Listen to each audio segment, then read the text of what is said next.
Elman, you climbed the Himalaya, you climbed different other mountains. There was this kind of conversation with God. Usually people have this conversation when something difficult happens. It tends to be that we have like some passion, we don't think about much about it, so we just go into that because we love what we do. But at some point, something changed inside of you, and I would love to know more about this. Didn't really know what life is about. And there were a few things in life that I really like. And there was one which is nature and climbing mountains. And the other one is IT computers. And I remember when I was young, I spent days and weeks reading some magazines, news about security and IT breaches, etc. I really like security, and that's kind of what started me going into the IT and career. It tends to be that we have like some passion, we don't think about much about it, so we just go into that because we love what we do. But at some point, something changed inside of you, and I would love to know more about this. So there was this approach of like childish approach of curiosity. I want to know more about this and that. And at some point, tell us about this point, this turning point where you noticed there's more behind it and where you came to this point. I really like exploration, going to different places, finding new passes, and that was kind of the main thing for me, going to places where no humans have been. And then I kind of mature, and I don't know, something clicked, something changed in me, and I start exploring instead of going out to the nature, to exploring the world. I started exploring myself. Who am I? Why I am? How I'm connected to the rest of the world. So I start kind of exploring myself every day, discovering new aspects of myself, and some memories from childhood come, from my past come, and um, and now I look at them from a different view, from a different angle. So there is this experience that I got during many lives on this planet that helped me to see things at a different angle. hmm And you still have this desire to achieve something, or you want some more? What is how you experience this now? Now it's just curiosity, kind of seeing the world for the first time. Each sunset and sunrise, it differs from what was yesterday. So it's more like being in the present moment. There are some desires, some wishes, but I'm kind of also observing them from a side. So I'm kind of split from this persona, of this personality of Elman, who climbed mountains, who achieved something in career. And if in the past that was kind of me doing this, and now I'm, wow, kind of looking from a side. And if this personality has some desires to achieve, I'm also not attached to that. I'm looking from the side at it, also with an interest. And even today's our discussions, I don't know what to expect. So also same state, present moment, with curiosity, like what's going to happen next. hmm Interesting. And how you would explain to people this kind of switch happened? Did you do something for that extra? Did you had a wish or desire to develop yourself further or to detach what you explained? Did you do something extra for this? Well, it's yes and no. There were some acts, but I would say they were unconscious. There was this deeper search for a higher meaning inside of me. So back then, that was a few years ago when this shift happened, I didn't know what I was searching for. Now I know, but there was this kind of conversation with God. Usually people have this conversation when something difficult happens, when your child is sick, or between life and death, and that's when you start praying and you start asking life for help and some guidance.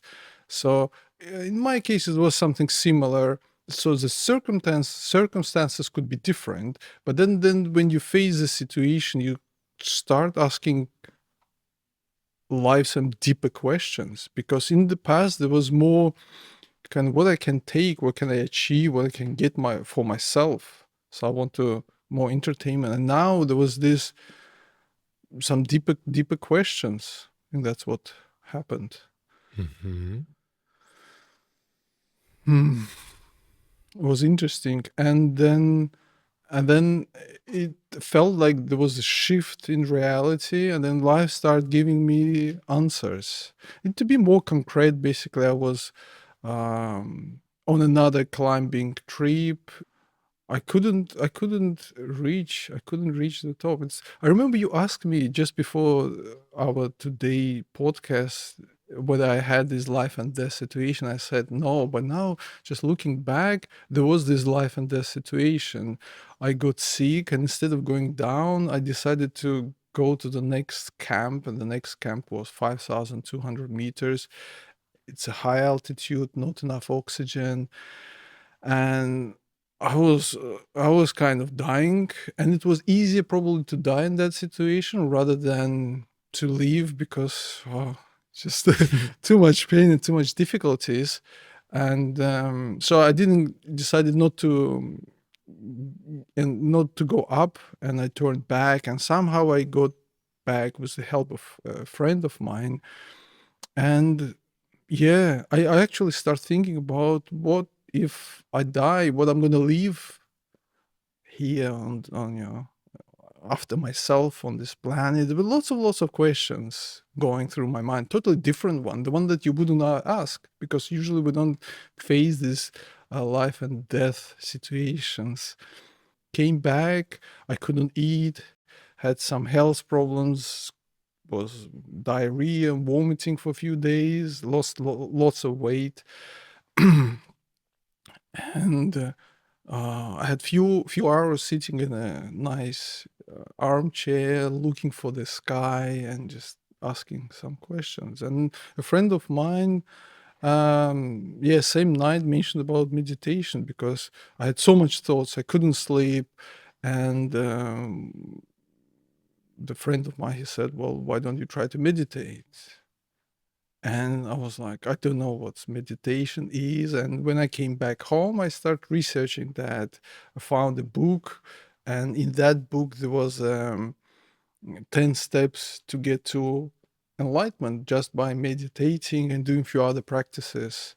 And that something triggered in me. I was like, enlightenment, what is it? And then I spent next kind of few days Just researching that. to reassure, there were 10 steps to go towards enlightenment. Yes. You did all the steps? I start doing it. Yeah, I am Really? usually very dedicated. So Mhm. okay, I said, well, I want to enlighten, Mhm. and so what should I do? And I start following this meditation. And after a few weeks, I thought like, oh no, I'm not doing Mhm. good progress enough. So maybe I should try something different. And I found research, some website, people were discussing what they were practicing, and there was, maybe first step or second step when you could sit in stillness for some time, and the next step you observe your thoughts and you're kind of detached, and people spend years just by Mhm. getting to the stage when they like no thoughts or disconnect kind of from the body, some kind of states. Mhm. And I was like, I can't spend years on just practicing that. So there was this urge to well, call enlighten very quickly. That's what I felt. I was like, I can't wait for years. Has to be done Mhm. quickly. But did you look for quick fixes, or I understand this myself. When I want to do something, I want to do it in the most efficient way. So yes, I'm also enjoying what I'm doing. I'm enjoying the journey itself. But if I can master something in like shorter time and somebody offers me a shorter way, I rather go with this one when it has the same result. So I rather spend 2 years learning or mastering piano and play like Bach rather than 5 years, because it's 3 more years of my life I dedicate to this.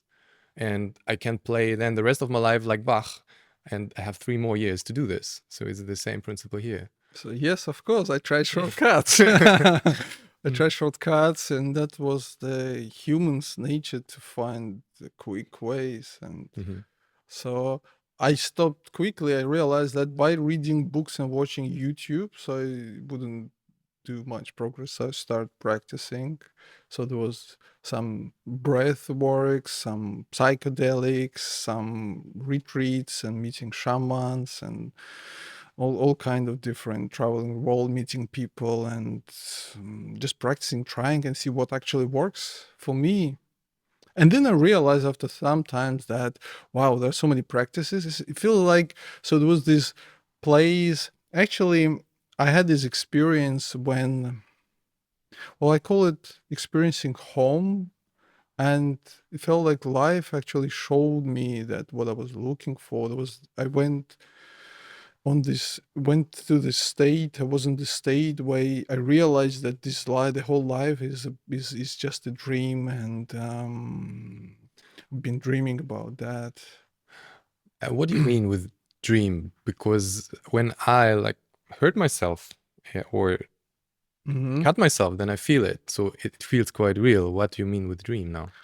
Um, it like felt like I woke up, and just the idea and thoughts, I was out of the body. There was this out of the body experience. Mm-hmm.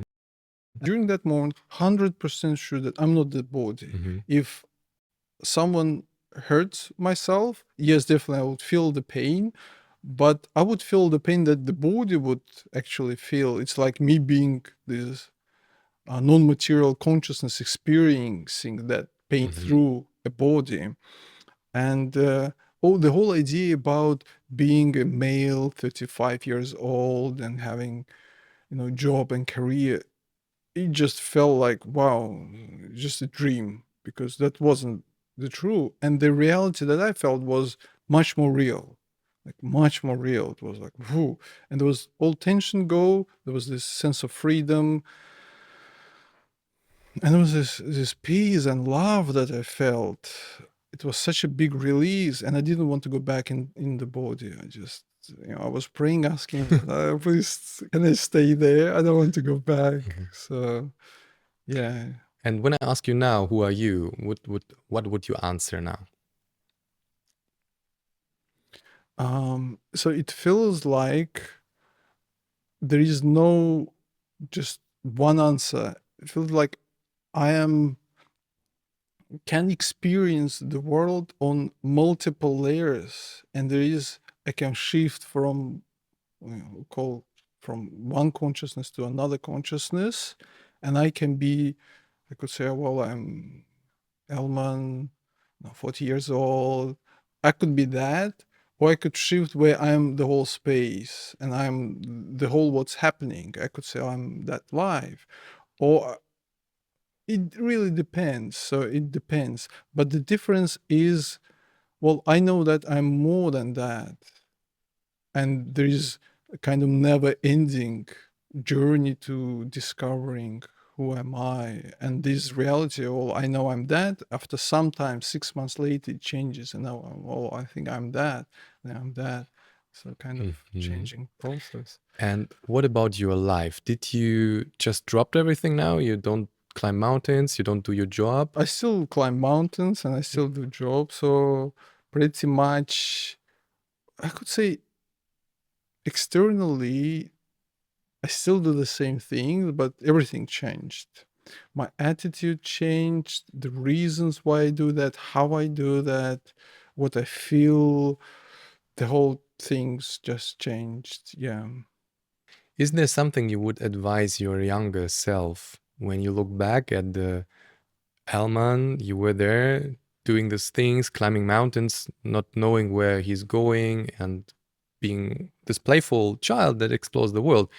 Is there some advice you would give him when you look back in some difficult situations you faced? Yeah, definitely.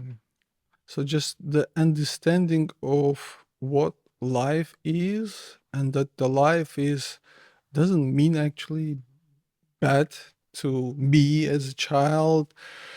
It helps to look at this life situation from a different angle. So just knowing that would be very helpful. also knowing where our life is guiding us, or me in particular, would help not to resist the life. And now, just looking back, I understand that all the situations were created for a reason. And when I resist, sometimes this process is painful and hard. So I would just, yeah, the advice would be to not resist to what's happening, to be more in the present moment, not to get caught up in thoughts and ideas about what should I have done or what would happen in future, and just be more present and curious and grateful to the events that's happening to you. Mm. And how you feel that your environment is changing according your changes. Oh, it feels like a mirror. My state gets reflected if I'm joyful and happy. I see Mhm. people joyful and happy around me. If I'm not in the mood, some events happen that I get a penalty because or I break something. It's just kind of reflection to me. So if in the past I tried to fix the external world and tell something to people, so now, well, it's just the right way, I should say, is to look at myself. What should I change in me? My Mhm. kind of my attitude to balance that first, and then to deal with life situations. So you are completely conscious about that you are creating whatever you see. Kind of what you do then when you are conscious about that you are creating all of what you see. What is your approach to that? How can you If I think work that with there is this? something not right, I stop and realize that, well, everything is right. Mm-hmm. Is right, and it's clear now that there is this ego mind that judges, criticizes, not agrees, and it's not me disagreeing, but it's seeing how this mind is just doing that because that's what it's supposed to do. It's a bit kind of simple, primitive part of the consciousness, and it's just playing its role, and that's fine. So it's like going into the cold water. You go into the cold water and you see that you feel this cold, and the mind says, oh, you're going to get sick and then you will die, and all these thoughts and ideas come because it's trying to protect you. But if you just don't react and observe, then nothing happens to you. And if you your attitude to this, that you will become healthy, you become stronger, and that's what basically happens. And you can do this in every life situation. Mm-hmm. So if I am now in a difficult life situation and I don't like something that I see, what is the key? So I just observe myself and see that everything is right. What would I do exactly? So. I don't think there is a right answer. It Mhm. really depends on the person. It depends on you, or maybe someone who is watching, listening to us. There are many answers to this question, but as I said, is just, yeah, be present, be curious, and once you're connected with the life, with the field, you will feel what how you should react or what you should do. For some Mhm. people, it might be this. For the others, is different, something different. So there is no single answer to that. Yeah. So what I heard right now and also feel is it's like about connecting with your intuition again, connecting with life itself, and then you feel in the moment itself what needs to be done or not, or how you're reacting in what way. You don't think about it anymore. You just be there, and whatever happens, it's perfectly like it is. For me, it's this kind of trust to what everything happens. It's perfectly fine like this, and this started to accumulate over the time over difficult situations, and to jump every time when something difficult appeared, like some situation of I don't have any money. It's like yeah, I'm nearly to die now because no money equals death. So ego died a lot of times. So this kind of thing that thinks there is an I, and I have something to lose, I have something to something I can die. This kind of processes are super, super difficult sometimes to withstand, but as soon as you learn to detach yourself from that, it's quite easy to see from a side there is no death at all, and there is this I that thinks, I feel there is so much more we can share, would like to share, but sometimes you just find a way how to put it in words, and sometimes difficult. But I could feel it, really. It was just it was great pleasure to spend this time with you, because I felt a lot of what you were feeling. Really great. Yeah, it's oneness.